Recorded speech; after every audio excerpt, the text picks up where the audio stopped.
My phone rang while I was standing knee-deep in Morgan Lake holding a fishing rod that had seen better days. The caller ID showed a local Atlanta number I didn't recognize. I almost didn't answer. Thank God I did. "Mom!" My son Alexander's voice cracked like he was 12 years old again, not a 32-year-old software engineer. "Mom, I need help." I dropped the bass I'd just caught. It flopped back into the water my lake, though Alexander didn't know that. He didn't know I owned the 900 acres of Georgia forest surrounding it either. He thought his mother survived on a small pension and whatever fish I managed to catch. "Alex, honey, what's wrong?" The sound that came through the phone made my heart stop. It was the sound of my grown son trying not to cry in public. I heard traffic in the background. Voices. A child whimpering. "Preston fired me this morning." His words tumbled out fast, desperate. "Changed the locks on the house. Kicked me and Ethan out. Mom, we're sitting in Centennial Park with everything we own in 3 broken suitcases." I was already walking toward my rusted 1998 Ford F-150. My tackle box clattered into the truck bed.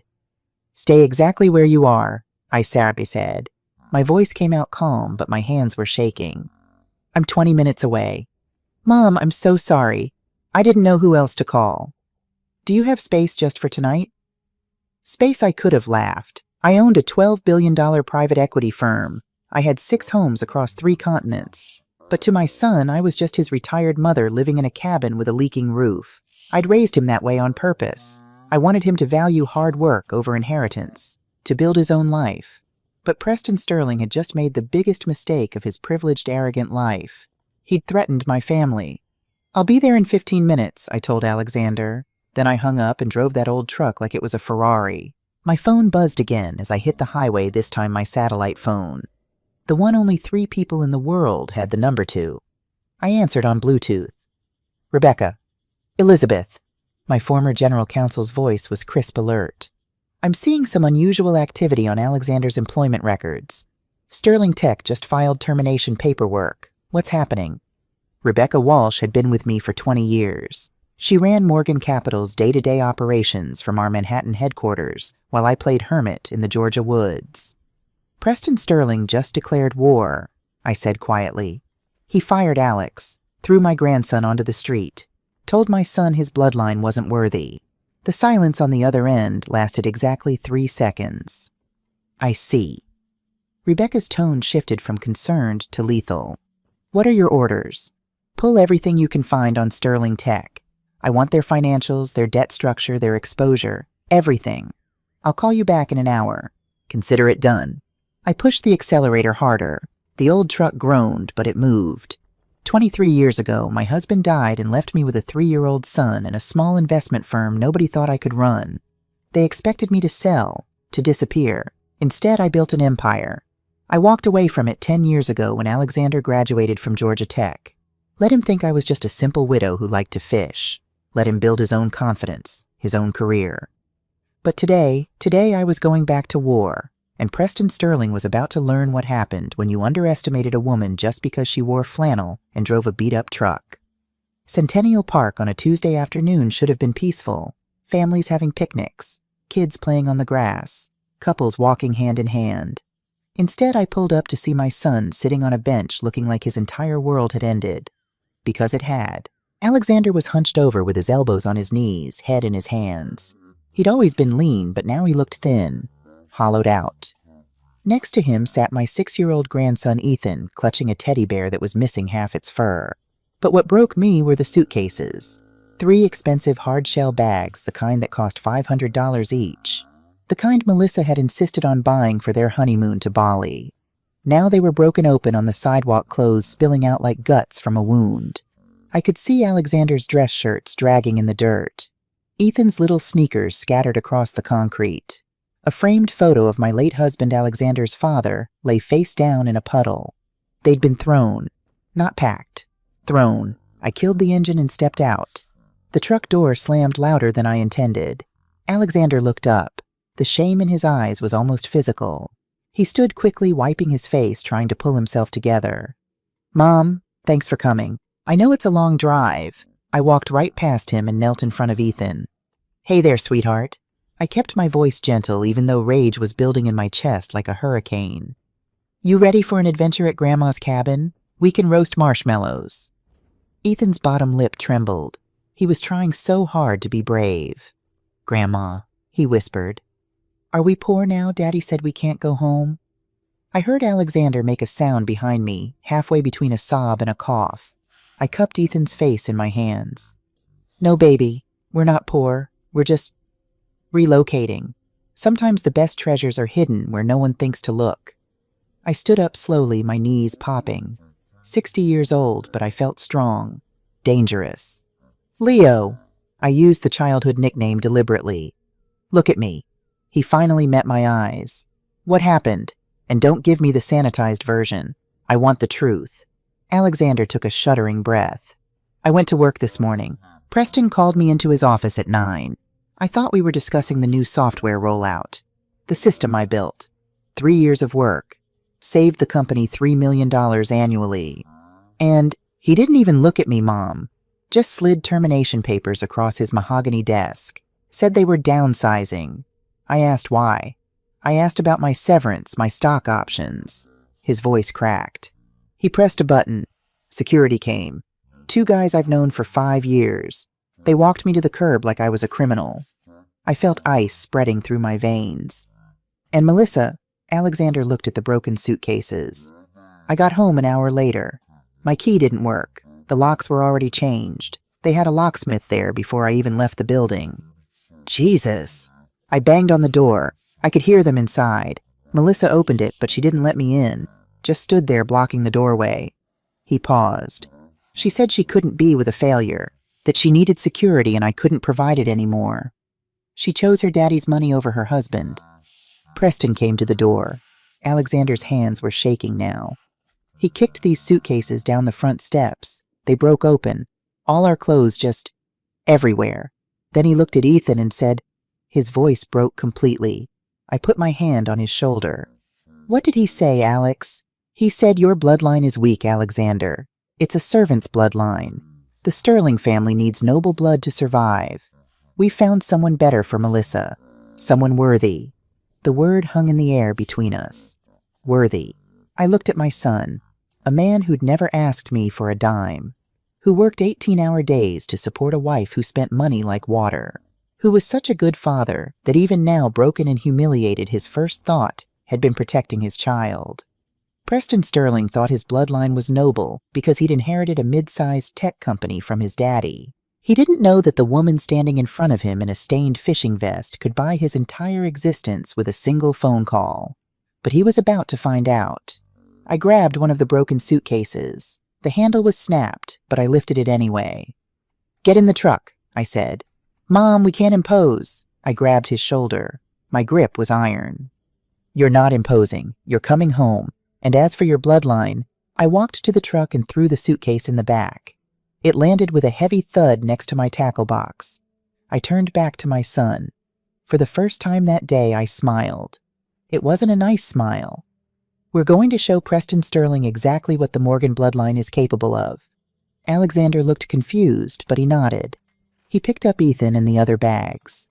As we drove away from that park, I watched the Atlanta skyline in my rearview mirror. Somewhere in one of those glass towers, Preston Sterling was probably celebrating. He thought he'd crushed an insignificant employee. He had no idea he'd just declared war on one of the most powerful women in American finance. My cabin sat at the end of a dirt road hidden behind Georgia pines so thick you couldn't see it from the main highway. Alexander had been here dozens of times over the years. He knew every squeaky floorboard, every water stain on the ceiling. He thought it was all I could afford. As we pulled up, I watched his face in the rearview mirror. He was looking at the sagging porch, the rusty propane tank, the windows that didn't quite close all the way. I saw the exact moment shame hit him. Mom, he said quietly as I killed the engine. I didn't realize.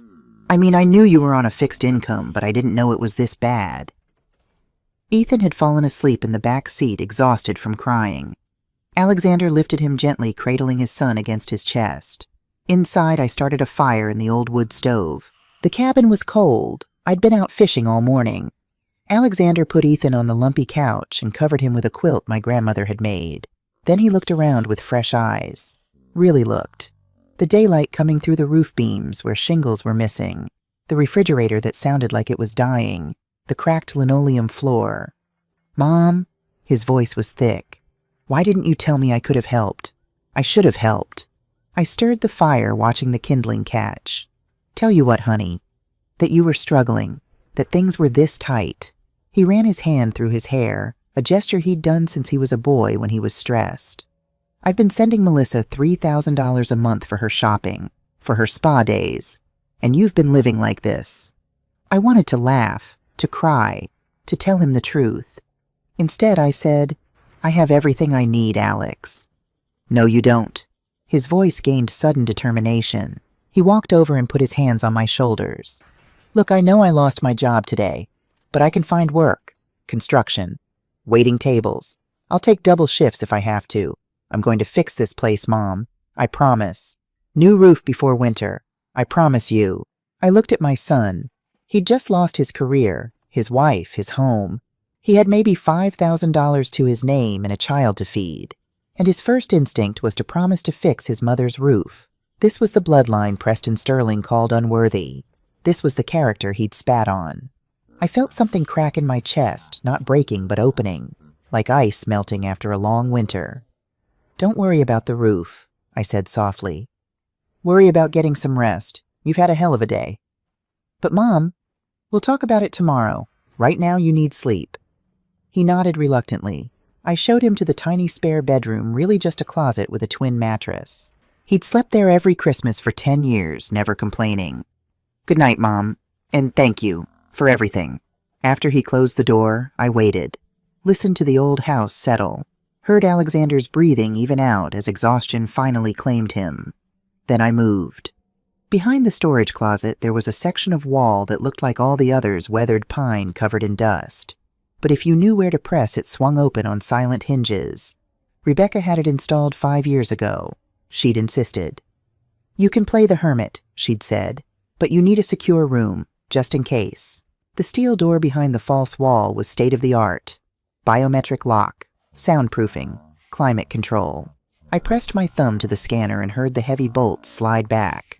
Inside was a different world. 3 monitors showed real-time stock feeds from Tokyo, London, New York. A secure satellite phone sat in its charging cradle. Filing cabinets held documents that could move markets. And on the wall in a locked case were 3 things a Glock 19 I hoped I'd never need my original passport from before I changed my identity for privacy in a photograph. The photo showed me 30 years ago, standing in front of the New York Stock Exchange, ringing the opening bell. I was 30 years old, pregnant with Alexander, wearing a power suit that cost more than most people's cars. The caption read, "Elizabeth Morgan, youngest woman to take a company public in financial sector history."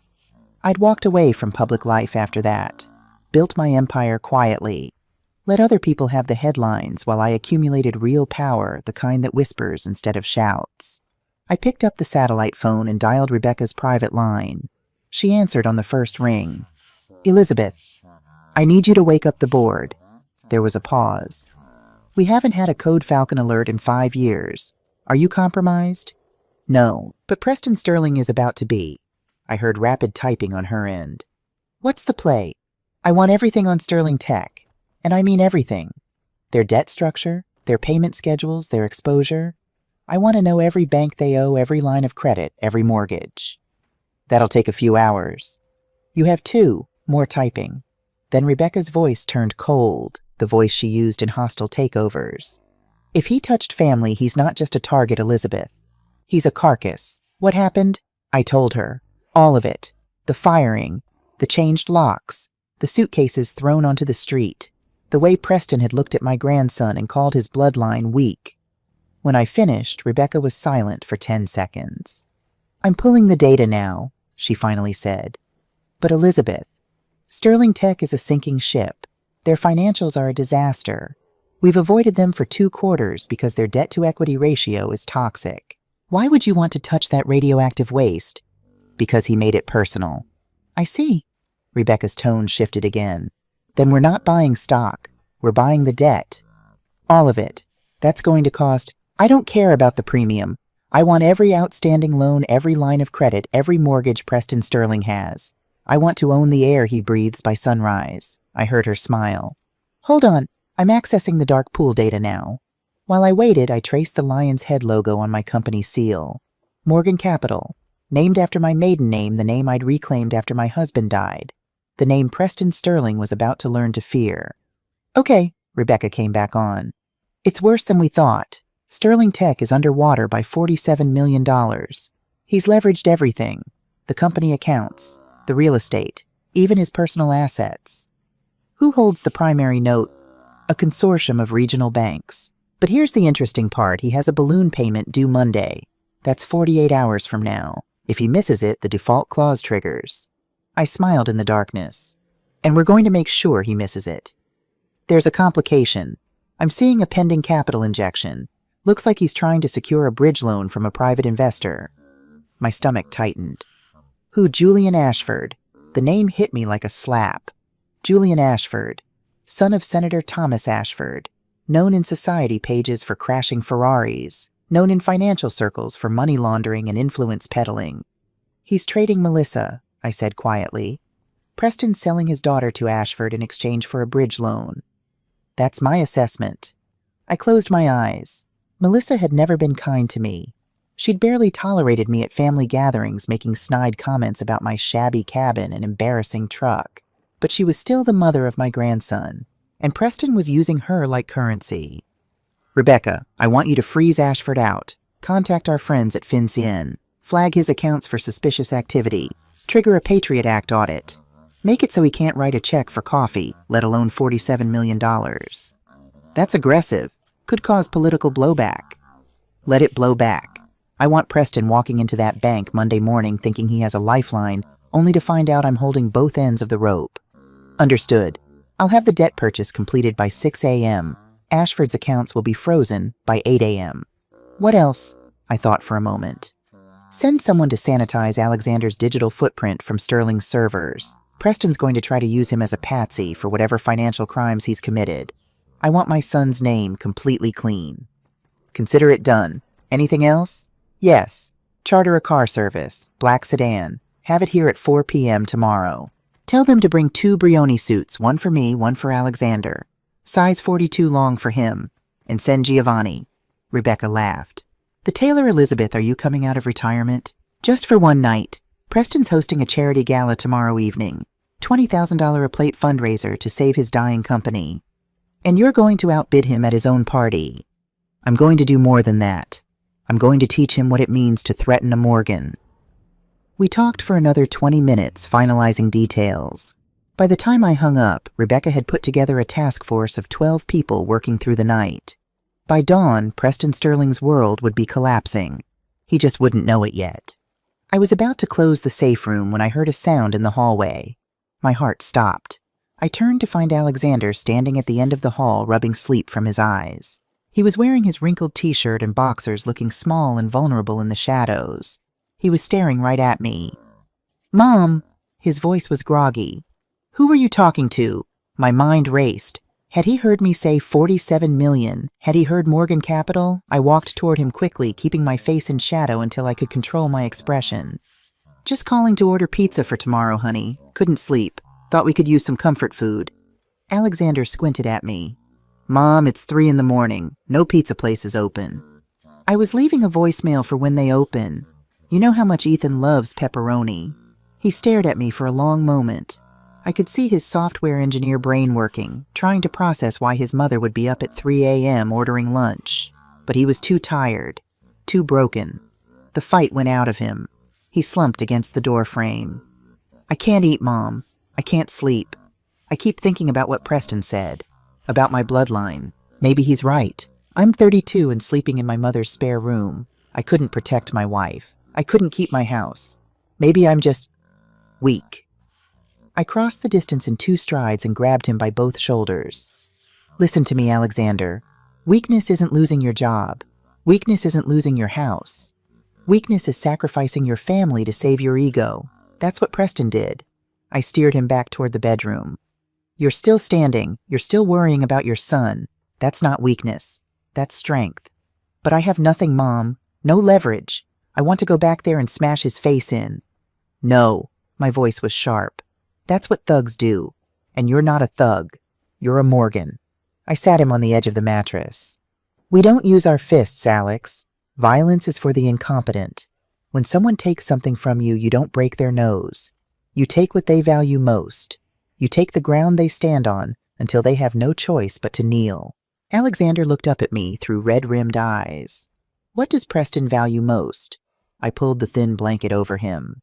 He values his image, the lie that he's better than us. And tomorrow we're going to take that lie and shatter it into 1,000 pieces.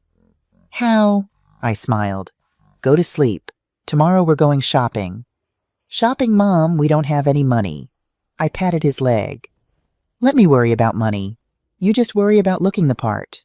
After he fell asleep, I went back to the kitchen and sat in the dark watching the sun slowly bleed gray light through the pines. Preston Sterling had 48 hours left in his comfortable life, and I intended to make every single second count.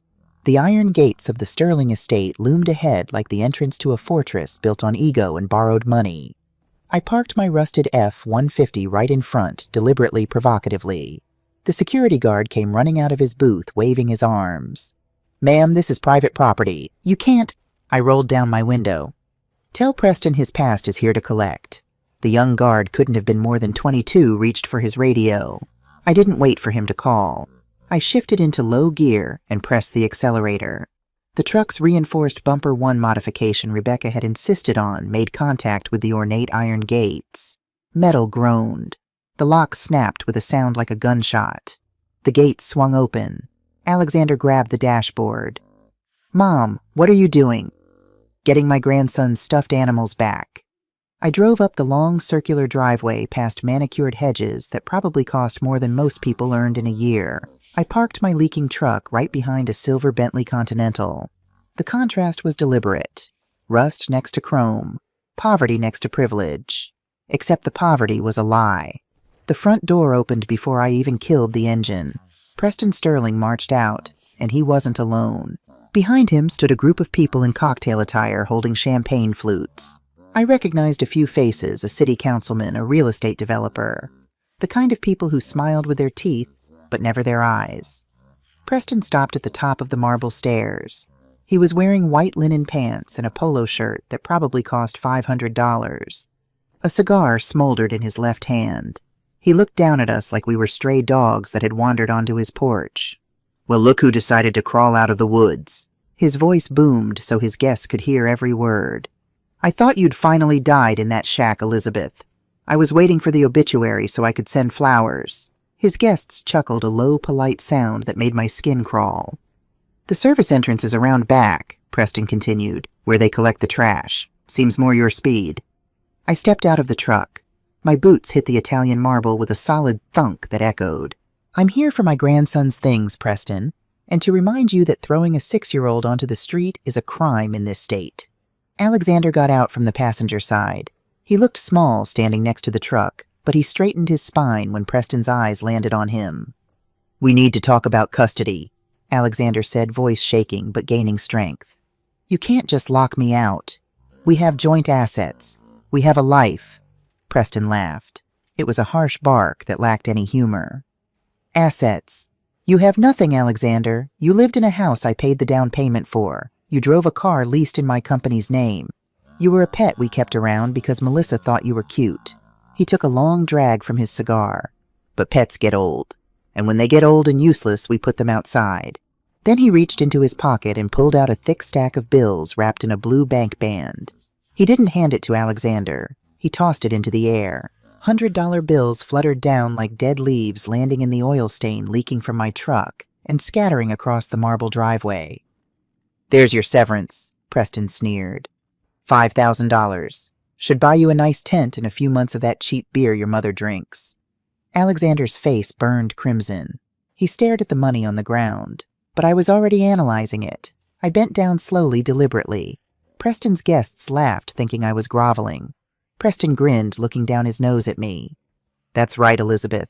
Pick it up. It's probably more than your pension pays in a year. I reached for a bill near my boot, but I didn't put it in my pocket. I held it up to the sunlight. The paper was too crisp, too stiff. It felt wrong between my fingers. I'd spent 40 years in finance. I knew the feel of money that had been in circulation, and I knew the feel of money fresh from a Federal Reserve vault. I brought it closer to my face, examining the serial number, L449200001. I bent down and picked up another bill, L449200002. Sequential serial numbers, uncirculated, and the Federal Reserve strip was slightly off-center. This wasn't money withdrawn from a local Bank of America. This was offshore cash, the kind you keep in a vault in the Caymans or Zurich, and bring into the country on a private jet when your domestic accounts are being monitored. A man who was downsizing his company because of budget cuts doesn't walk around with $5,000 in sequential offshore bills. A man who is broke uses credit cards. A man who's hiding assets uses cash. Preston Sterling wasn't just a cruel father-in-law. He was a criminal frantically trying to move liquidity before a crash. The laughter on the porch died as everyone watched me.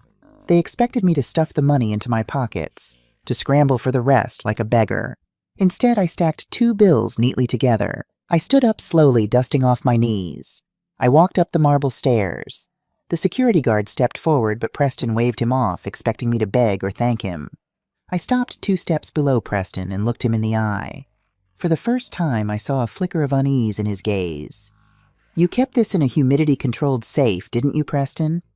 My voice was low, steady, but it carried. "Zurich, Luxembourg. You didn't declare this at customs, did you?" Preston's smile faltered.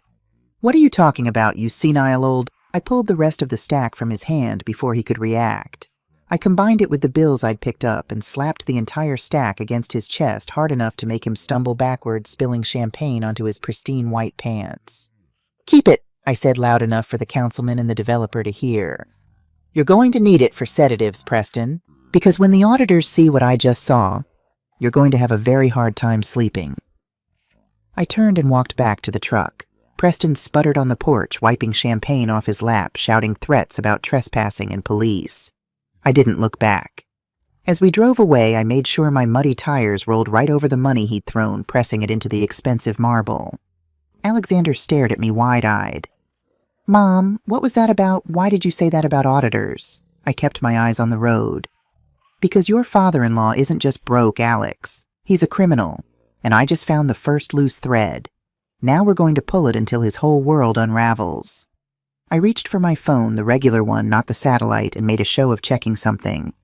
"What are you doing? Making an appointment," I said. "We need to get you a proper suit."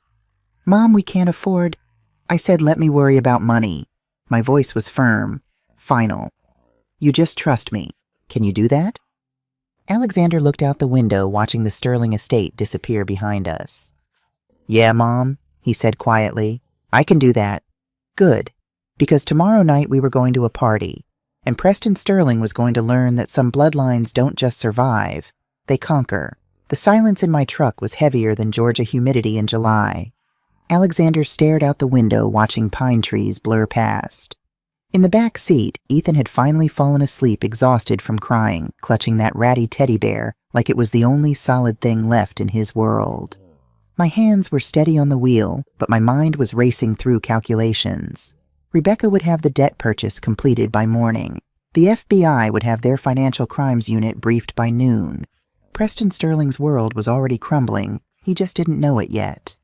Then Alexander's phone buzzed. The sound was harsh against the quiet hum of tires on asphalt. He pulled it from his pocket like a drowning man reaching for a rope. The screen lit up his face in pale blue light, and I watched his expression shift from despair to something fragile and desperate. Hope. He read the message once, then twice. Then he slumped back against the seat, letting out a long breath that sounded almost like relief. "It's Melissa," he said softly. I kept my eyes on the road, but my grip tightened on the steering wheel. "What does she want, Alex?" "She says she had no choice. Listen to this." He held up the phone, reading aloud. "Alex, I'm so sorry. Please don't hate me. Dad says the company is on the brink of collapse. The investors are pulling out. He says this marriage to Julian is the only way to save our family legacy. I have to sacrifice my happiness for the greater good. Please don't blame Dad. He's just trying to survive. I love you." Alexander lowered the phone, pressing it against his chest like it was something precious. "See, Mom? She's being forced. She's a victim in this, too. Preston's manipulating her just like he manipulated me." I wanted to snatch that phone and throw it out the window. This was the poison. This was how abusers worked. They painted themselves as victims of circumstance. They made you believe their cruelty was actually a form of sacrifice. "Alex," I said carefully, "look at me." He turned his head. "A woman who loves her husband doesn't let her father throw his clothes in the dirt. A mother who loves her child doesn't stand on a balcony drinking champagne while her 6-year-old gets kicked onto the street." "But she's scared of him, Mom. She's always been afraid." "Fear doesn't make you cruel, Alex. Fear makes you protective. If she was scared, she'd be in this truck with us right now." I merged onto the highway. She's not scared. She's comfortable. She made a choice between a husband who works for a living and a lifestyle that requires millions. I paused, letting that sink in. She chose the money. Alexander looked back out the window, turning away from the truth. "She's confused. Once I get back on my feet, once I show Preston I can make it on my own, she'll come back." I said nothing more. You can't wake someone who's pretending to sleep. You have to let them see for themselves. And tomorrow, Alexander would see everything. We got back to the cabin just as the sun was setting, painting the Georgia pines in shades of amber and gold. Alexander carried Ethan inside, put him on the couch, covered him with that old quilt. Then he turned to me with that determined look I recognized from when he was a boy. "Mom, I've been thinking. I should start applying for jobs tonight. Get my resume updated. Maybe you could look it over. You used to work in, what was it? Supply chain management." I almost laughed. Supply chain management. That's what I'd told him 20 years ago when he asked what Mommy did. "Sure, honey. Email it to me and I'll take a look." While Alexander played with Ethan, trying to make the boy smile, trying to pretend everything was normal, I sat at the kitchen table with his old laptop. He'd asked me to review his resume. I opened his email instead. I know it was a violation of privacy. I know a mother shouldn't snoop. But something Preston said had been nagging at me all afternoon. "You were a pet we kept around." Past tense. Were. Preston had been planning this. But why now? Why fire Alexander so abruptly, so viciously? I started scrolling through Alexander's sent folder. Nothing unusual. Project updates code commits birthday emails to Melissa that went unanswered. Then I checked the trash folder. Most people think when you delete an email, it's gone. But Alexander was an engineer. He'd set up his email client to archive deleted items for 90 days. And there, buried in the trash, were dozens of emails from Sterling Tech's finance department. But they weren't addressed to Alexander. They were CC'd to a hidden distribution list that included his administrative account. I clicked on one dated 3 days before his firing. Subject Project Phoenix allocation. My blood ran cold as I read the body transfer authorization, $300,000 from Sterling Tech, Nevada, LLC, to account number 847392, Cayman International Banking. Authorization signature, digital key, AM_dev_admin. User Alexander Morgan. I clicked another email. Same pattern. Another transfer, another digital signature with Alexander's credentials. And another, and another. 15 emails total. Nearly $4 million moved through offshore accounts, all with Alexander's digital signature authorizing the transfers. Except Alexander didn't know anything about it. Preston had set him up. The desperate firing. The vague accusation of downsizing. The rush to get Alexander out of the building, out of his house, away from any company systems. Preston wasn't just clearing space for a new son-in-law. He was creating a scapegoat. When the IRS or the FBI eventually knocked on Sterling Tech's door, Preston would point to these logs. He'd say, "Look, it was the lead engineer. He had administrative access. He moved the money. That's why I fired him when I found out." Alexander wasn't just unemployed. He was walking around with a federal crimes target on his back. I pulled out my satellite phone with shaking hands and texted Rebecca 3 words, "Sanitize the logs."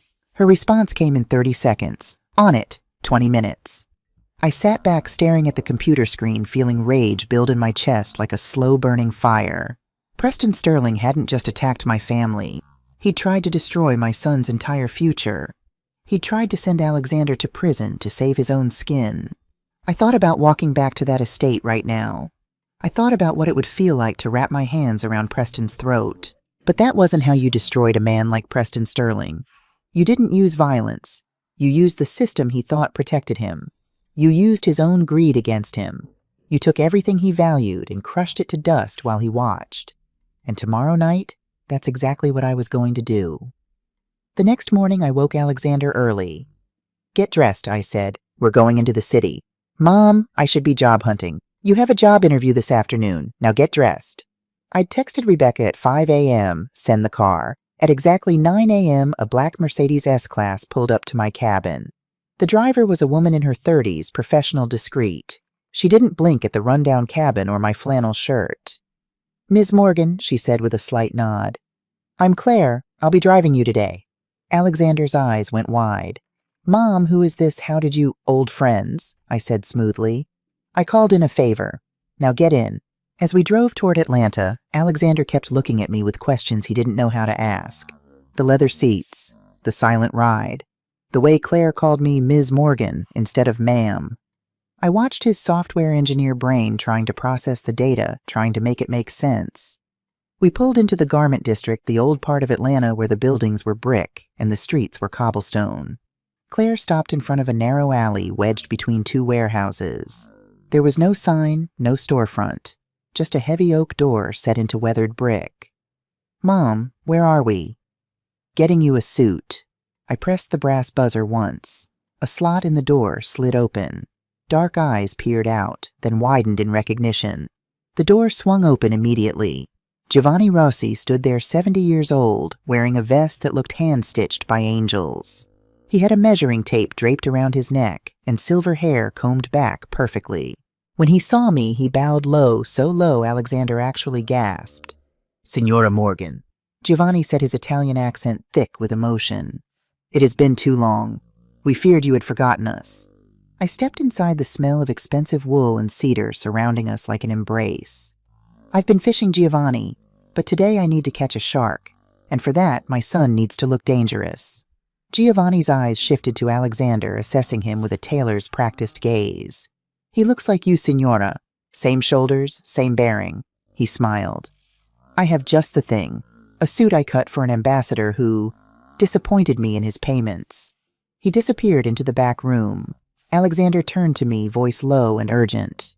"Mom, who is this guy? He bowed to you like you were the Queen of England. You said you worked in supply chain management. Since when do supply chain managers have private tailors in hidden alleys who call them Signora?" I kept my face neutral. "Giovanni and I go way back. I helped him out of a difficult situation in Milan a long time ago. He's never forgotten it." It was a half-truth. I'd saved Giovanni's family business from bankruptcy when a real estate conglomerate tried to bulldoze his entire block to build condos. I'd bought the block myself, gave Giovanni a lifetime lease for $1 a year. Loyalty is a currency that never devalues. Giovanni returned carrying a garment bag. He unzipped it with reverence. The suit was midnight blue, three-piece cut from vicuña wool, the kind of fabric that costs more per yard than most people make in a week. "Try it on," I told Alexander. He disappeared into the changing room. I waited, sipping the espresso Giovanni had placed in my hand without asking. When Alexander stepped out, I saw the exact moment he understood. He stood in front of the three-way mirror and didn't recognize himself. The suit didn't just fit him, it transformed him. It broadened his shoulders, trimmed his waist, made him look tall and imposing and substantial. He didn't look like the guy who got fired yesterday. He looked like the guy who did the firing. I walked up behind him, meeting his eyes in the reflection. I reached out and adjusted his silk tie, tightening it just enough to be perfect. "You look at yourself and you wonder who this man is," I said softly. He nodded, swallowing hard. "I look like I'm playing dress-up, like a fraud." "No." My voice was firm. The fraud was the man Preston kicked out of his house. That man was weak because he believed he was small. That man believed he needed permission to exist. I smoothed the lapels of his jacket. That man died on a park bench yesterday. I met his eyes in the mirror. The man wearing this suit is the new Alexander. This isn't a costume, honey. It's armor. When you walk into a room wearing this, you're not asking for a seat at the table. You're taking the table. Alexander took a deep breath. His chest expanded against the crisp white shirt. He squared his jaw. He looked at his reflection, and for the first time in 2 days, the shame was gone. In its place was something cold and sharp and focused. "I'm ready, Mom." We thanked Giovanni. I left a stack of cash on the counter that made Alexander's eyes widen. $5,000 for a suit fitting. As we walked back to the Mercedes, Alexander was quiet. Then he stopped on the sidewalk. "Mom, that suit cost more than I made in a month at Sterling Tech. Giovanni treated you like royalty. That driver called you Ms. Morgan like it meant something." He looked at me. Really looked. "Who are you?" I could have lied. Could have deflected again. Instead, I said, "Get in the car, Alex. I'll explain on the way to the bank." "The bank? We have an appointment at First National, and I think Preston Sterling might be there too." As we drove, I told Alexander the truth. Not all of it, not yet, but enough. "When your father died, you were 3. I inherited his small investment firm, 3 employees, $2 million under management." I watched the Atlanta skyline grow larger through the windshield. Everyone expected me to sell. A widow with a toddler, they thought I'd crumble. "What did you do?" "I built an empire." I turned to face him. 25 years, Alex. I turned that firm into a $12 billion private equity fund. Morgan Capital. We don't make headlines. We make moves. Alexander's mouth opened. No sound came out. "I walked away 10 years ago when you graduated from Georgia Tech. Gave you a middle-class upbringing on purpose. I wanted you to value work, not inheritance. I wanted you to earn your confidence, not inherit it. 12 billion, give or take. The markets fluctuate. So the cabin, the truck, the fishing. All real. I love that life. But I also own the lake, the forest, and about 40 other properties you've never heard of." Claire pulled into the financial district approaching First National Bank's marble facade. "Why didn't you tell me?" Alexander's voice cracked. "Because money changes people, Alex. I wanted you to become who you were meant to be first, and you did. You became a good man. A man who, even after losing everything, wanted to fix his mother's roof." I reached over and squeezed his hand. "But now you're ready to see what the Morgan bloodline can really do." The car stopped in front of the bank. Through the glass doors, I could see Preston Sterling in a loan officer's cubicle gesturing frantically. We walked into First National Bank like we owned it. Because in a way I did. Morgan Capital had been the primary investor in First National's expansion 3 years ago. The board owed me favors. The executives took my calls at midnight. But Preston Sterling didn't know that. He saw us enter from his seat in the loan officer's cubicle, saw my flannel shirt and Alexander's $1,000 suit that somehow still looked humble. For a second, I saw panic flash across his face. Then his arrogance came roaring back. He stood up abruptly, knocking his chair against the wall. The noise drew attention from every customer and teller in the marble lobby. Preston marched toward us, face already turning purple. "Well, I'll be damned." His voice echoed off the vaulted ceiling. "If it isn't the gutter rats, I didn't know they let vagrants into First National." People turned to stare. "What are you doing here, Elizabeth? Did you win the lottery, or are you here to steal the complimentary pens?" Alexander's face burned red. He started to back toward the door. I grabbed his wrist, held him in place. "We're conducting business, Preston," I said calmly. "Same as you, although from the looks of it, ours is going much smoother." Preston laughed, a harsh barking sound. "Business. This is a bank for serious people, Elizabeth. We handle wealth management here, not welfare checks." He turned his venom on Alexander. "And you here to beg for a loan? Let me save you the credit check fee. You're worthless. No job, no home, and thanks to me, no references. You're radioactive." Preston stepped closer, invading my personal space. His breath smelled of mints, masking morning whiskey. "I told you to disappear. But here you are, dragging your failure of a mother around like luggage." He looked around the lobby, performing. "It's pathetic." "Security," Preston shouted. "Get these 2 out of here. They're disturbing the peace. I'm trying to close $1 million deal and the smell of poverty is distracting me." The security guard, a heavy-set man with tired eyes, started walking toward us, hand resting on his belt. "Sir, I'm going to have to ask you to lower your voices, or—" The door to the executive office at the back opened. Vincent Carter, the branch manager, stepped out. He was 6'3", silver hair, wearing a suit that cost more than Preston's car. He adjusted his glasses and surveyed the scene. Preston immediately straightened, wiping sweat from his upper lip, forcing his best charming smile. "Ah, Mr. Carter." Preston stepped forward, hand extended. "So sorry for the disturbance. Just dealing with some riffraff that wandered in. If you could have security remove them, we can get back to discussing that line of credit." Preston stood there, hand out, waiting for the handshake that would validate his status. Vincent Carter walked across the lobby, his polished shoes clicking rhythmically on marble. He walked straight toward Preston. Preston beamed, ready to be ushered into the private office. And then Vincent Carter walked right past him. Didn't even break stride. He breezed past Preston's outstretched hand like the man was invisible. He stopped directly in front of me. "Good morning, ma'am." Vincent's voice was low, respectful. "I apologize for the noise. We try to maintain a professional atmosphere here." I nodded slightly. "No apology necessary, Vincent. Just a minor annoyance." Alexander stared at me, then at the manager, then back at me. His mouth was slightly open. Preston sputtered. "Vincent, you know this woman. She's a nobody. She's a retired mechanic or something." "Mr. Sterling." Vincent turned slowly to face Preston. The warmth vanished from his eyes, replaced by the cold steel of a banker delivering bad news. "I was actually coming to deliver the decision on your loan application personally." Preston puffed out his chest. "Finally! Well, let's go sign the papers. I assume everything is in order. Your application has been denied." The silence that followed was absolute. Every conversation in the bank stopped. Every teller froze mid-transaction. Even the air conditioning seemed to quiet. "Denied," Preston whispered the word like it was a foreign language. "That's impossible. I have assets. The factory. The estate." "Actually, you don't."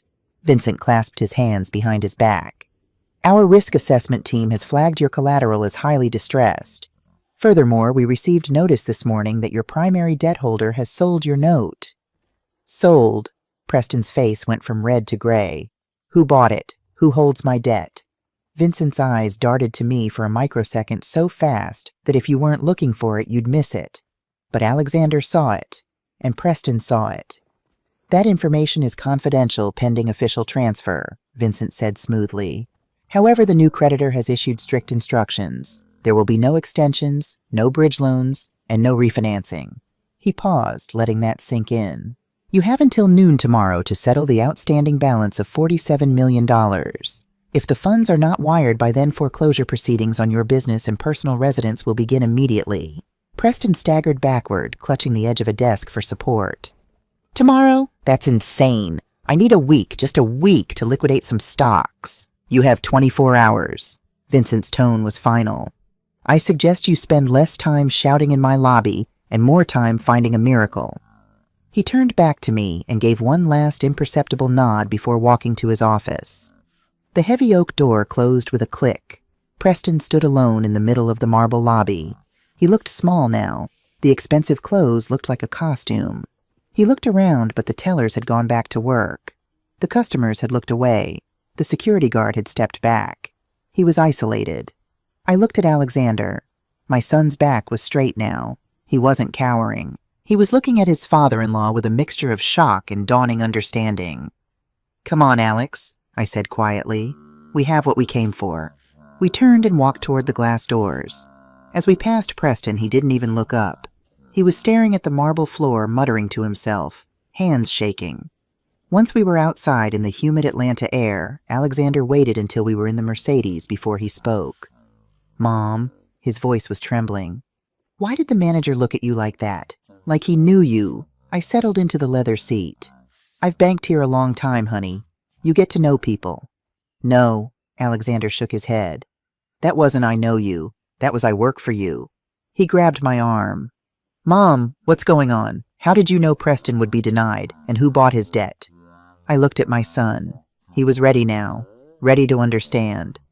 "I did, Alex. Morgan Capital purchased all of Sterling Tech's outstanding debt at 6 a.m. this morning. We paid 92 cents on the dollar to the consortium of banks that held it. They were thrilled to get rid of the toxic asset." You bought $47 million of debt in one night." "Technically, Rebecca did. She's my general counsel. But yes." Alexander leaned back against the seat, processing. "So when Vincent said the new creditor issued instructions, that was me. And when he said Preston has until noon tomorrow, I'm activating the acceleration clause. It's a standard provision in commercial loans. If the debtor engages in financial malfeasance or suffers reputational damage, the creditor can demand immediate full repayment." I smoothed my flannel shirt. "Preston's little scene at his estate yesterday, throwing offshore cash around while claiming to be broke, that's reputational damage. The FBI investigation we're launching into his money laundering, that's financial malfeasance. We're launching an FBI investigation. Rebecca contacted FinCEN this morning with the evidence of Preston's offshore transfers, the ones he tried to frame you for. Alexander went very still. He tried to frame me. I told him about the emails, the digital signatures, the $4 million moved through Cayman accounts with his credentials. Preston was going to let you go to federal prison to save himself, I said softly. But Rebecca sanitized the logs last night. Every trace of your administrator access to those accounts is gone. When the feds come looking, they'll only find Preston's fingerprints. Alexander's hands were shaking, not with fear, with rage. He was going to send me to prison while he took my wife and my son and my life. Yes. That's why he fired me so fast. That's why he threw me out. Yes. Alexander looked out the window at the Atlanta skyline. When he turned back to me, his eyes were cold, clear, focused. What do we do now, Mom? I smiled. We were halfway back to the cabin when Alexander's phone buzzed again. Another message from Melissa. This time I pulled the car over. Don't read it yet, I said. Trust me on this. Mom, please, Alex, just wait 5 minutes. I need to show you something first. I directed Claire to drive to the high-end shopping district, the jewelry quarter where diamonds cost more than houses. Where are we going? Alexander asked. You'll see. I had Claire park across the street from Tiffany & Company. Right in front was a white Mercedes convertible, the same car Alexander had leased for Melissa on their 3rd anniversary. That's... Alexander's voice trailed off. That's Melissa's car. What's she doing here? She's probably selling her jewelry, he said quickly, desperately, to help her father. She's sacrificing a watch, I said. Just watch. The glass doors opened. A security guard in a black suit held them wide, and Melissa walked out. She wasn't crying. She wasn't wearing the sweatpants of a woman in distress. She was radiant. White sundress, oversized Chanel sunglasses, carrying a small Tiffany blue bag. She looked like a woman who'd just won the lottery. And she wasn't alone. Walking beside her, hand possessively on her back, was a man I recognized from his file photo. Julian Ashford, 34 years old, son of Senator Thomas Ashford. Linen suit, hair slicked back with too much product, predatory smile showing too many teeth. Alexander made a sound in his throat, a strangled whimper like a wounded animal. No, that's not... Maybe he's just a friend. Maybe he's helping her sell... They stopped on the sidewalk. Julian said something that made Melissa laugh. Not a polite laugh. A genuine head-thrown-back laugh of delight. She reached up and touched his chest fingers, trailing down his lapel. Then Julian reached into his pocket and pulled out a small velvet box. Black. Unmistakable. Alexander stopped breathing. Julian opened the box. Even from across the street, I could see the flash of the stone catching sunlight. A diamond. Massive. Gaudy. An engagement ring. Melissa didn't hesitate. Didn't look conflicted. Didn't look guilty. She squealed a sound we could hear over the traffic. She held out her hand and Julian slid the ring onto her finger. It replaced the simple, tasteful band Alexander had saved 3 months' salary to buy her 5 years ago. Then she threw her arms around Julian's neck. He spun her around like they were in a romantic movie, and they kissed. Not a peck on the cheek, not a friendly hug. A passionate, claiming public kiss right there on the sidewalk in front of Tiffany's. Alexander watched in absolute silence. I watched his face. I expected tears. Expected him to punch the dashboard, to scream. But he didn't. Slowly, something in his expression changed. The sadness evaporated. The confusion cleared. The desperate hope that had been keeping him alive for the past 2 days died a quiet death. In its place, something else formed. His jaw set. The muscles in his neck tightened. His eyes, which had been soft and pleading, turned hard. It was the look of a man who finally understands that being good isn't enough to protect you from evil. He took a deep breath and let it out slowly. He looked down at his hands. He was still wearing the cheap wedding band he'd bought when he was just a junior developer making $40,000 a year. He twisted it once, twice. Then he pulled it off. He held the ring in his palm for a second, feeling the weight of 5 years of lies. Then he opened the window and dropped it onto the asphalt. It didn't even make a sound when it hit the pavement. He turned to me. His voice was different now, deeper, steadier. It sounded like my voice. She knew, he said. Not a question, a statement. Yes. She knew about the money laundering. She knew about the setup. She knew about Julian. This wasn't sudden. You don't get a ring like that fitted in a day. No, you don't. While I was working late fixing her father's code, she was with him. Yes. Alexander nodded slowly, absorbing it, letting it fuel him instead of breaking him. She looked at me yesterday, when I was standing in that driveway with my clothes in the dirt. She looked right at me and turned her back. I know. I thought she was ashamed, but she wasn't, was she? No, honey, she was bored. Alexander closed his eyes for a moment. When he opened them, the last trace of the boy I'd raised was gone. The man sitting next to me was new, forged in fire, tempered in betrayal. He looked at me with terrible clarity. Mom, he said quietly, how do we destroy them? He didn't mean physically. I knew that. He meant something far more permanent, something that would strip them of everything they valued. I smiled. That son is exactly what I've been waiting to hear. I pulled out my phone and showed him a digital invitation. Sterling Tech Charity Gala, the Grand Hotel Atlanta, Saturday, 7 p.m. Black tie, $20,000 per plate. Preston's throwing a fundraiser tonight, I said. His last desperate attempt to convince investors to bail him out. He's going to be selling everything art jewelry, family heirlooms. And he's going to parade Melissa and Julian around like a trophy couple to prove his stability. We're going, Alexander's hand closed into a fist. We're not just going. We're going to buy everything he tries to sell, and then we're going to take it all away. I started the car. But first, you're going to read that text message from Melissa, because I want you to see the difference between what she says and what she does. Alexander opened the message. Alex, I miss you so much. This is killing me. Julian means nothing. It's all for show. Dad made me do this. Please understand. I'll always love you. We'll be together again soon, I promise. Just let me handle Dad. Trust me. M. Alexander stared at the message for a long time. Then he looked out the window at the spot where Melissa and Julian had kissed. He deleted the message. I'm ready, Mom, he said. Let's go to war. Back at the cabin, I finally opened the door to my secret room completely. Alexander needed to see it all. Mom, what is this place? He stared at the monitors, the satellite equipment, the filing cabinets marked with corporate logos he recognized. This is where I run Morgan Capital when I don't feel like going to Manhattan. I showed him the portfolios, the holdings, the companies we owned, pieces of some he'd heard of, some he hadn't. We own 47% of the media conglomerate that runs half the newspapers in Georgia, I said, pulling up a screen. 33% of the state's largest hospital network. 62% of the commercial real estate in downtown Atlanta. How much are you worth, Mom? $12 billion, give or take. It fluctuates with the market. Alexander sat down heavily in the desk chair. And I was trying to fix your roof. I knelt beside him. Alex, that's exactly why I love you. That's exactly why I knew you were ready for this. You have everything you need to succeed. Integrity, intelligence, compassion. The only thing you were missing was the tools. I stood up and opened a locked drawer. Inside was a black titanium card. American Express Centurion. No limit. Invitation only. You had to spend at least $1 million a year just to qualify.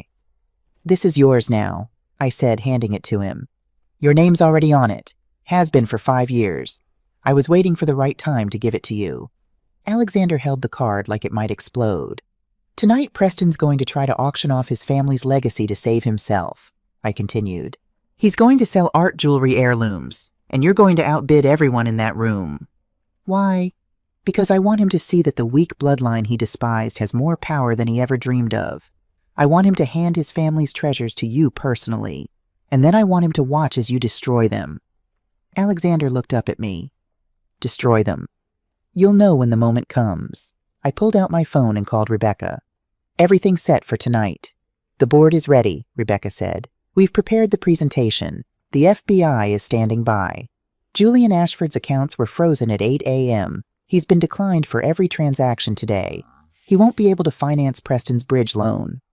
Perfect. And the revelation, timed for 9 p.m., right after the final auction item. Good. We'll see you tonight. I hung up and looked at Alexander. Get some rest. Tonight's going to be a long night. Mom, I don't think I can sleep. Then don't. Spend time with Ethan. Play with him. Remember what we're fighting for. Alexander nodded and left the room. I sat alone in front of the monitors watching stock tickers scroll past, thinking about tomorrow. Tomorrow, Preston Sterling would wake up in a jail cell. Tomorrow, his company would be restructured under new management. Tomorrow, Alexander would begin building something better from the ashes. But tonight was about justice, and I was going to make damn sure it was served cold. The Grand Hotel lived up to its name that evening. It glowed like a beacon against the Atlanta skyline, every window ablaze with light. A red carpet stretched from the curb to the revolving brass doors, flanked by velvet ropes and photographers who'd been paid to make the guests feel important. I watched from the tinted window of our limousine, not the old truck this time. Tonight called for different weapons. Alexander sat across from me in his midnight blue suit.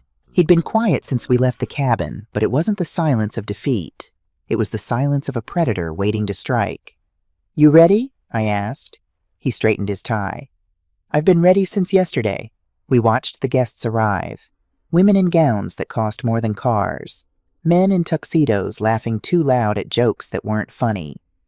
And there at the top of the stairs stood the welcoming committee. Preston Sterling in his element. White dinner jacket. Rose boutonniere. Playing the role of benevolent patriarch while his empire crumbled around him. Beside him stood Melissa and Julian posing for photographers, her in a silver gown that probably cost $20,000, him with his hand possessively on her waist. They were selling an image, young love, family stability, a dynasty that would survive. It was all a lie, and in about 2 hours the whole world would know it. Our limousine pulled up to the VIP spot. The photographers turned their lenses expecting a celebrity. The driver opened the door. I stepped out first. I wasn't wearing flannel tonight. I was wearing a black Valentino gown that I'd kept in storage for a decade. My mother's diamond earrings, each worth more than Preston's car. My hair was styled by a professional Rebecca had flown in from New York. I looked like what I was, a woman who owned $12 billion and knew exactly how to use it. Alexander stepped out after me. In his Brioni suit with his shoulders back and his chin up, he looked like he'd been born to wealth.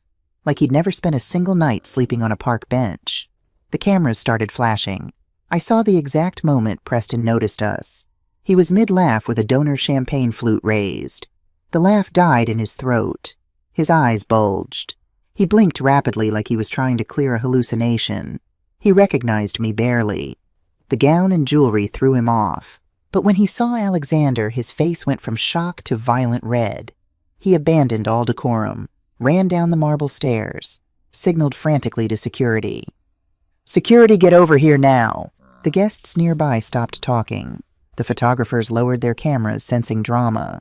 Preston reached us before we could step onto the carpet, planting himself in our path. His chest heaved with fury and panic. "What the hell do you think you're doing here, Elizabeth?" Spittle flew from his lips. "This is a private black tie gala, not a soup kitchen." He turned to Alexander, eyes raking over the expensive suit with confusion and rage.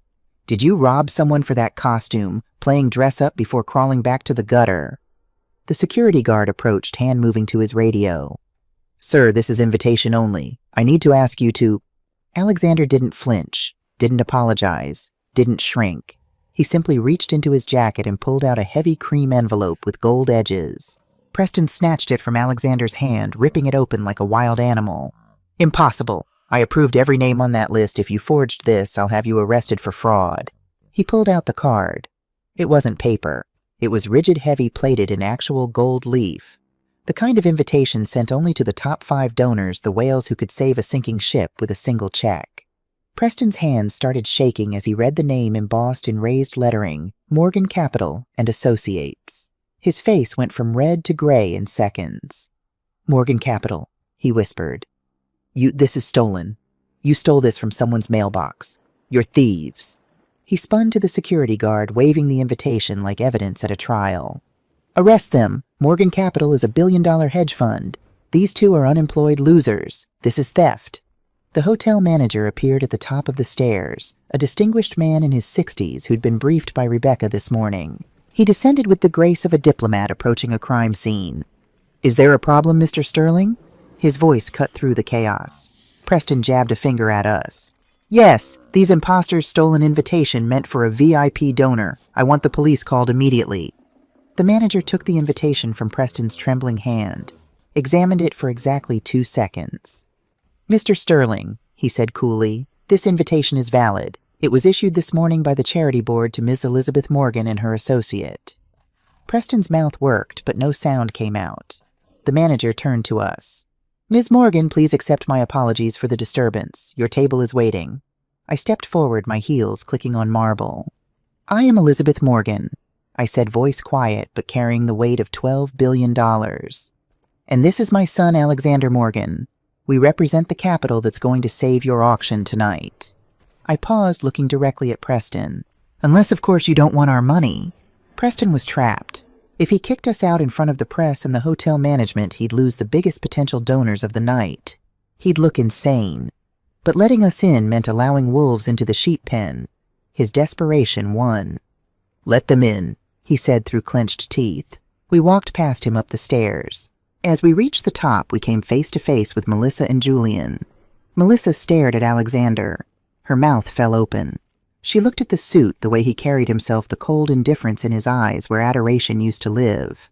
Julian stepped forward, puffing out his chest. Listen, loser, I don't know who you mugged for that suit, but you don't belong. I wouldn't worry about embarrassment, Julian, Alexander said, voice dripping with amusement. I'd worry about your credit score. I heard it took a hit this morning. Multiple declined transactions. Must be frustrating. Julian froze. He'd been trying to access his accounts all day. Every card declined. Every wire transfer blocked. He didn't know it was us. Until now. Alexander smiled cold and sharp as a blade. Shall we go inside, Mother? I believe the auction is about to start. We walked past them into the grand ballroom. Behind us, I heard Preston shouting at the manager. Melissa asking Julian what Alexander meant. Julian frantically dialing his father's office. The confusion was setting in. The panic was taking root. And the night had barely begun. The ballroom was breathtaking. Crystal chandeliers, white orchids on every table, a string quartet playing Vivaldi in the corner, 300 guests in designer clothes drinking champagne that cost more per bottle than most people earned in a week. Our table was at the very front. Table 1, reserved for Morgan Capital. Alexander and I sat down. A waiter immediately appeared with champagne. Alexander took a glass with a steady hand. You doing okay? I asked quietly. I feel angry, he said, but it's useful anger. Good. Hold on to it. On stage, the auctioneer was setting up a fast-talking man with a gavel that looked like a weapon. Behind him, items were being arranged on velvet-draped tables. Preston walked onto the stage 10 minutes later. He'd composed himself somewhat, but I could see sweat on his forehead despite the aggressive air conditioning. He grabbed the microphone. Ladies and gentlemen, his voice boomed, trying to sound confident. Welcome to an evening of giving tonight. We're not just raising money, we're securing the future. Polite applause. The auction began with smaller items. A watch, a sculpture, some jewelry, and every single time Alexander outbid Julian. Item 1, vintage Rolex. $10,000 starting bid. Julian raised his paddle. $10,000. Alexander didn't hesitate. $20,000. Murmurs in the crowd. Julian red-faced. $25,000. Alexander calm as stone. $50,000. Gasps. Sold to paddle number 1. Item 2, crystal sculpture. $5,000 starting. Julian 5 to Alexander. $20,000. Sold. Item 3, Melissa's diamond bracelet. $25,000 starting. This one was personal. Melissa stood up, showing the bracelet on her wrist before removing it. She waved to the crowd, playing the generous philanthropist. Alexander didn't wait for the auctioneer. $200,000, he announced, voice carrying across the room. Complete silence. The auctioneer blinked. Sir, we haven't started. I'm starting it and ending it. 200,000. Do I hear a counter? Julian looked at Melissa, shook his head. His accounts were frozen. He had nothing. Sold, Preston said from the side of the stage, trying to maintain control. Alexander walked up to collect the bracelet. He stood face to face with Melissa for the first time since she'd betrayed him. Alex, she whispered. What are you doing? Where did you... He took the bracelet, looked at it, then at her. You're right, this is beautiful. I think I'll give it to someone who deserves it. He walked back to our table and handed it to me. Happy birthday, Mom, he said loud enough for nearby tables to hear. A little early, but you've earned it. I put it on. It sparkled under the chandeliers. Thank you, sweetheart. Preston was sweating heavily now. Julian was staring at his phone in disbelief. Melissa looked like she might cry. The pattern continued for 45 minutes. Every item Alexander outbid everyone by massive amounts. He'd spent over $1 million, and we hadn't even reached the main event. The lights dimmed. A single spotlight illuminated the velvet-draped easel at center stage. Preston walked to the microphone, dabbing his forehead with a handkerchief. Ladies and gentlemen, we come to the final item of the evening. His voice cracked slightly. This is not just art. This is the heart of the Sterling family. He gestured dramatically. 2 assistants pulled back the velvet cloth.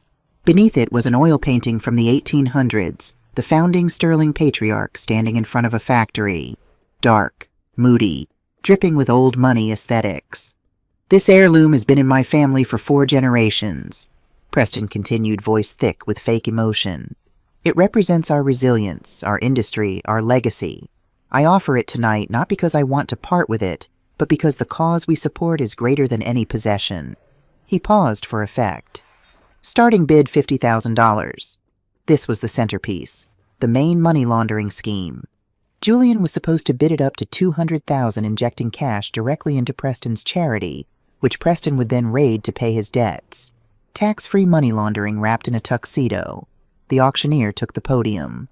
Do I hear 50,000? Julian raised his paddle immediately. 50,000 applause. Do I hear 60? Julian raised again, bypassing the increment. 100,000 gasps. More applause. Preston exhaled with visible relief. A magnificent gesture from Mr. Ashford, truly generous. Julian stood playing to the crowd. 200,000. This was it. The amount Preston needed to survive another week. 200,000, the auctioneer chanted. Going once, Alexander raised his paddle. $500,000.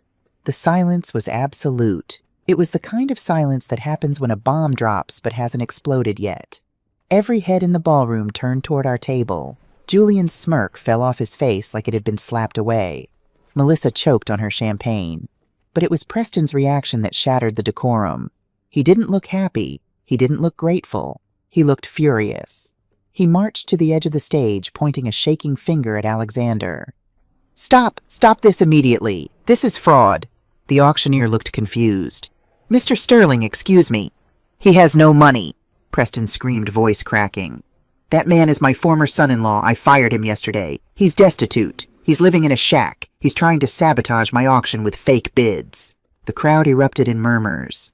People stood up, craning to see the imposter. He's a nobody.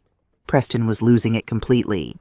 He couldn't buy a sandwich, let alone a painting. This is criminal. Arrest him for disrupting a charity event. The auctioneer looked nervous. Sir, these are serious accusations. I must ask for immediate verification of funds. It was a humiliation tactic. Verification normally happened privately after the event. Preston smiled viciously, crossing his arms. Yes, verify. I'll wait. This will be entertaining. Alexander stood up slowly, buttoned his jacket, walked toward the stage. The crowd parted for him like the Red Sea. He approached the auctioneer's podium where a credit card terminal sat. Preston laughed a harsh, ugly sound. Look at him. Probably has a library card. Get him out. Alexander didn't say a word. He held up the card so the light caught the black titanium surface. The auctioneer's eyes widened. He recognized the centurion immediately. Alexander placed the card on the reader. Single long beep. Green light flashed approved. The auctioneer looked at the screen, then at the audience. His voice was respectful and terrified. The bid is verified. Funds are secured. We have $500,000 from Mr. Morgan.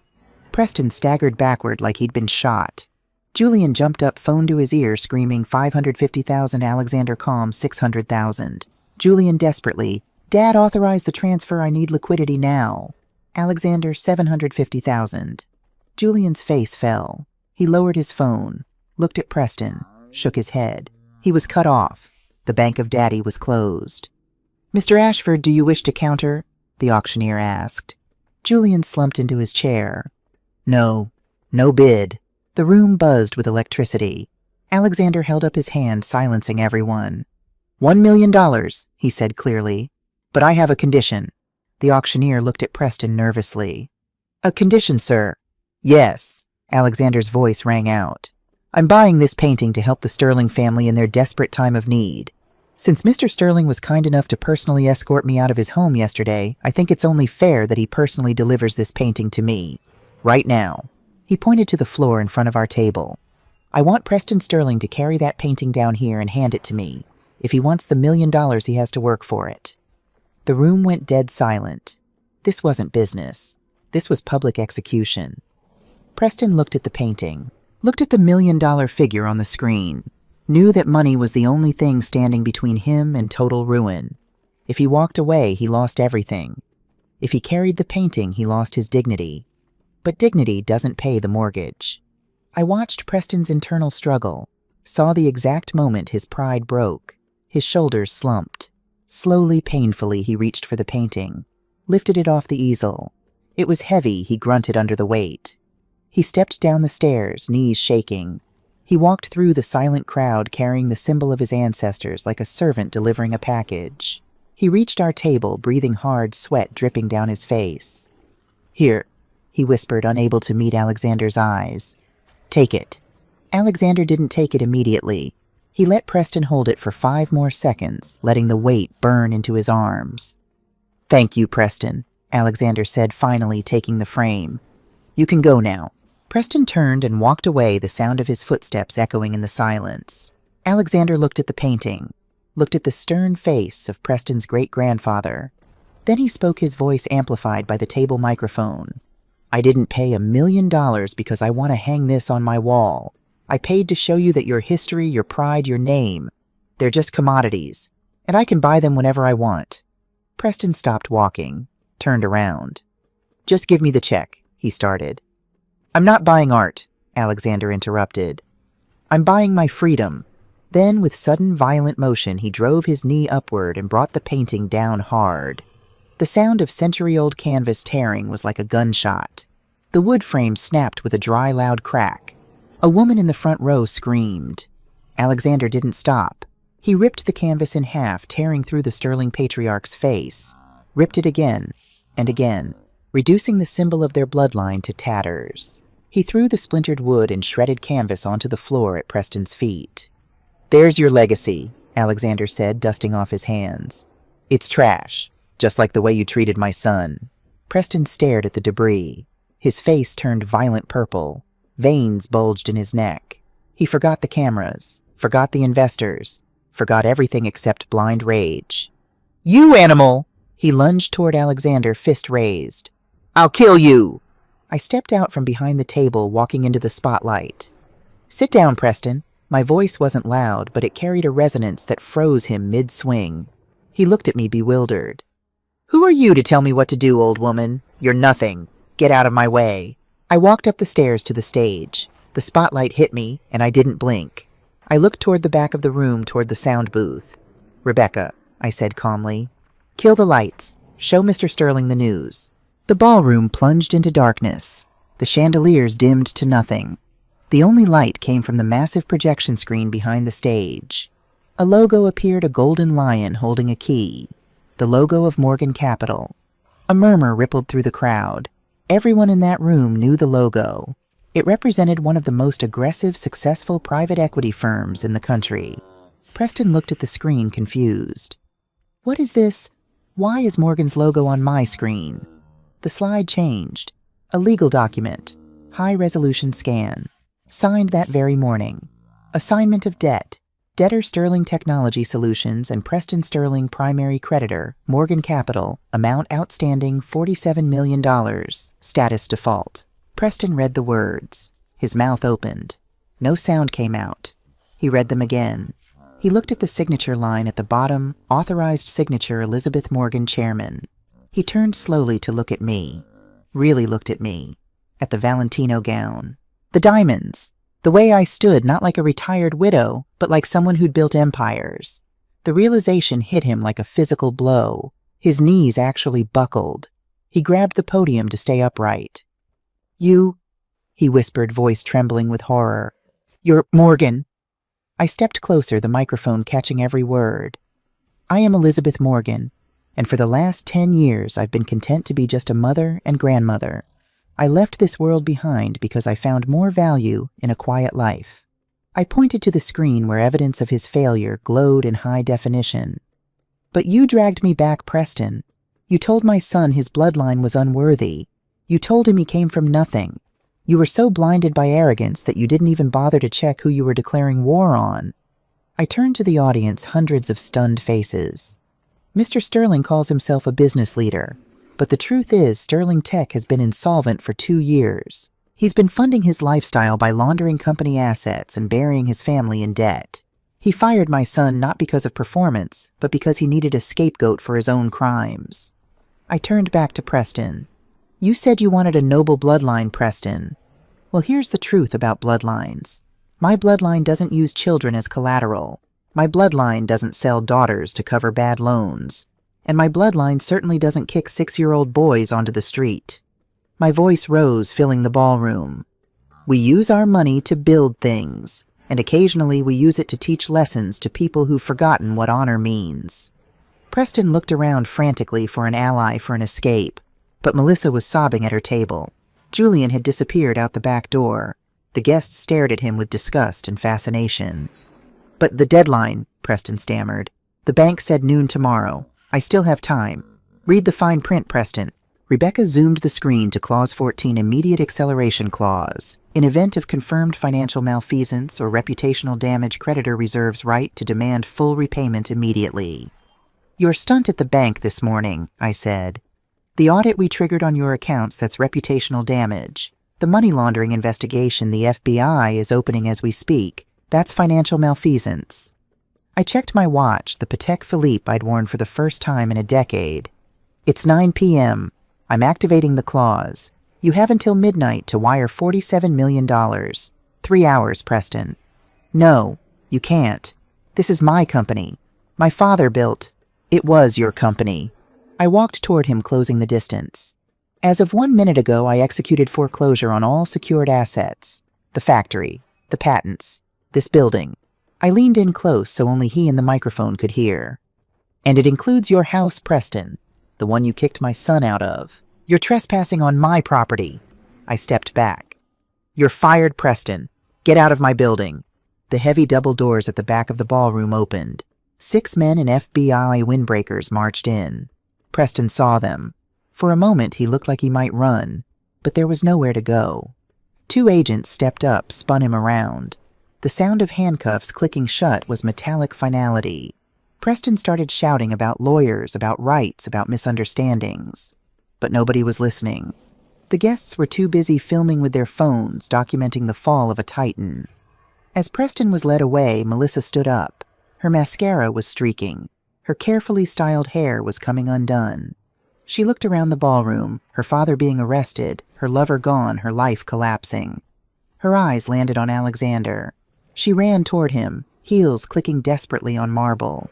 She threw herself at his feet, grabbing his hand with both of hers. "Alex, please," she sobbed. "You have to help me. You know I didn't want this. I was forced. Daddy made me. He said he'd disown me." The room watched in fascination. "I never stopped loving you." She clung to his jacket. "You know that. We can fix this. We can start over. Just tell them to stop. Tell your mom to stop. We're family." Alexander looked down at her. For a second, I saw the memory of who she used to be flicker in his eyes.